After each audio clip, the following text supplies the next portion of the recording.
sisi saya sebetulnya mengapresiasi kalau ada influencer yang menyebarkan kabar tentang saham kepada masyarakat Indonesia ya, karena kita memang secara jumlah penduduk dan jumlah investor saham kita masih sangat kecil sekali. Jadi sepanjang ada rekomendasi tentang saham, sepanjang rekomendasinya adalah sesuatu yang didasari dengan analisa dan juga proyeksi yang tepat, itu sih sebetulnya tidak ada masalah.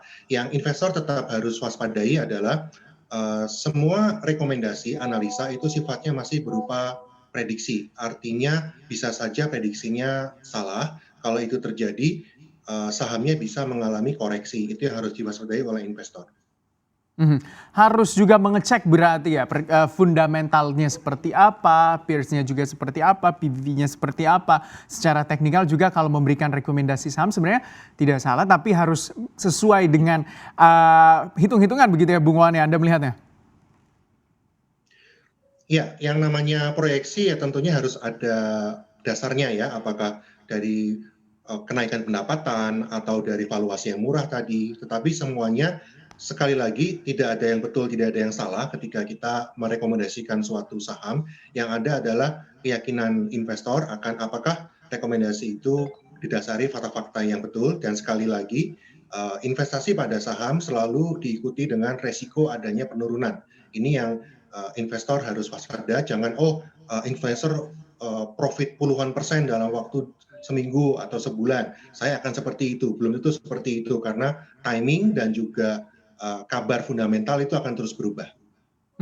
Tapi kalau kita lihat kan beberapa hari terakhir ini ada beberapa saham yang memang direkomendasikan ya oleh para investor. Kita lihat satu persatu, misalnya saham Pegas yang juga ditweet begitu oleh Kaesang ya kalau kita lihat. Terus ada juga saham ANTM, ada juga WSKT dan juga MKS. Kita lihat satu-satu. Kalau misalnya saham Pegas yang kemarin juga menjadi perhatian dengan tweet dari seorang Kaesang, Anda melihat secara fundamental dan juga teknikal seperti apa? Apa memang ini masih patut dicermati dan diburu oleh para investor untuk saham perusahaan gas negara ini?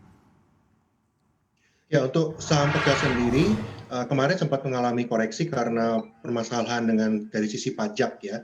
Ketika dari pajak ini bisa diselesaikan, tentunya itu menjadi katalis positif untuk Pegas. Pegas sendiri adalah salah satu boleh dibilang monopoli sebenarnya untuk distribusi gas di Indonesia. Jadi secara pendapatan memang streamnya cukup menarik, tetapi harap diingat bahwa Pegas ini harganya akan ditentukan oleh pemerintah. Jadi meskipun harga gas dunia naik sekalipun, belum tentu harga jual saham Pegas langsung naik. Kalau untuk saham seperti Antam, ini sedang ditopang oleh tren bahwa harga emas dan juga nikel itu terus naik saat ini. Jadi kalau Antam memang cenderung menarik dari sisi bahwa logam sedang diburu oleh investor. Kalau WSKT Waskita ini terkait dengan adanya SWF, jadi nanti akan ada program infrastruktur yang besar di Indonesia didanai oleh SWF. Ini menjadi salah satu katalisnya. Untuk satu lagi apa tadi? MCAS ya? MKS ya betul.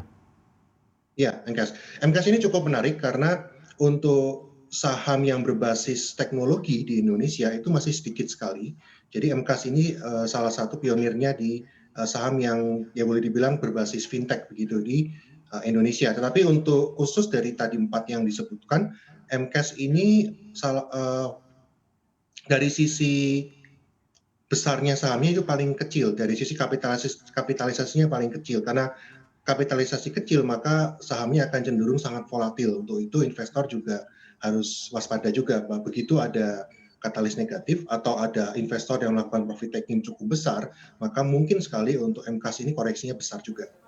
Jangan lupa untuk download aplikasi CNBC Indonesia yang tersedia di Play Store dan juga App Store untuk mengikuti terus perkembangan informasi seputar ekonomi dan bisnis terkini.